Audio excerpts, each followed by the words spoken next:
بسم الله الرحمن الرحيم. يسر موقع أنا السلفي أن يقدم لكم هذه المادة. الحمد لله وأشهد أن لا إله إلا الله وحده لا شريك له، وأشهد أن محمدا عبده ورسوله صلى الله عليه وآله وسلم. الحروف المقطعة في أوائل السور في القرآن. وعليكم السلام ورحمة الله وبركاته. قد قال ابن كثير رحمه الله عند تجميعها وإلغاء المكرر تتكون منها جملة نص حكيم قاطع له سر، أو نص قاطع له سر حكيم. طبعا هذه الكلمة من كلام بعض المفسرين كما ذكرنا ابن كثير. هل إذا كان هذا التفسير الحقيقي؟ لا، ده مش تفسير أساسا، هذا ليس تفسيرا. هذه الكلمة يشير من يشير إلى أن هناك أمر خفي في بيان هذه الحروف. وهل هي من الغيب الذي لا يعلمه إلا الله؟ نقول قد قال سبحانه وتعالى: كتاب أنزلناه إليك مبارك ليدبروا آياته وليتذكر أولو الألباب. فالتدبر مشروع في كل آيات القرآن بما فيها هذه الحروف. لذلك نقول مسألة أنه لا يعلمها إلا الله، هذا الكلام لم يثبت عن الصحابة رضي الله عنهم، وإنما الذي ثبت عن بعضهم رد العلم إلى الله، توقف هو، لكن لم يقل لا يعلم شيئا عنها إلا الله، والله أعلم. ومن نقل عن الخلفاء الأربعة أنه يرد علمها إلى الله فهذا النقل ليس بثابت.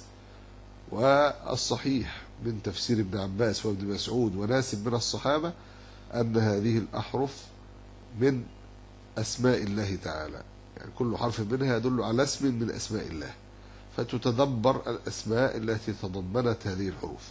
كما قال ابن عباس في ألف لام ميم قال أنا الله أعلم، وفي ألف لام را قال أنا الله أرى.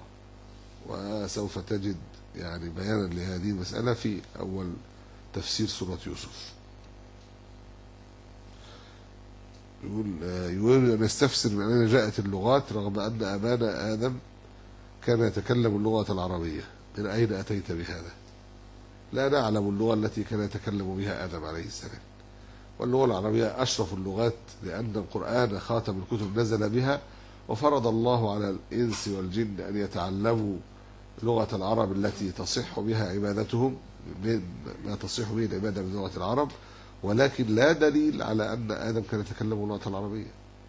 آدم كان يتكلم ما علمه الله عز وجل، علم آدم الأسماء كلها، لا ندري أي اللغات، ولكن لا شك أن الناس تتفاوت لغتهم. أنت لو قرأت في لغة العرب القديمة لوجدت ألفاظا لا نسمع عنها، ولو أنهم جاءوا إلى زماننا لوجدوا في لغتنا كلمات كثيرة جدا نتكلم بها يوميا لم يسمعوا عنها. نعم، الكلمات تتولد وتختلط اللغات ببعضها وتدخل فيها يعني من بعضها البعض. يعني لو قلت لإنسان عربي قديم الحاسوب لما علم، لو قلت له كمبيوتر لما كلمة أصلا مولدة أتت من حتى كلمة التلفاز والبنطال مثلا أصبح الناس يتكلمون بها كجزء من اللغة. وهذا كان في زمن النبي صلى الله عليه وسلم يسيرا، لبعض الكلمات من اللسان الحبشي، من اللسان الفارسي، من اللسان الرومي تدخل إلى العربية وتصبح جزءا من اللغة بعد ذلك، وهذا أمر مشهور معلوم. وكان النبي عليه الصلاة والسلام يستعمل بعض الكلمات أحيانا كما قال يا أم خالد هذا سنة، ولكن يعني لم يكن يكثر من الألفاظ الأعجمية عليه الصلاة والسلام.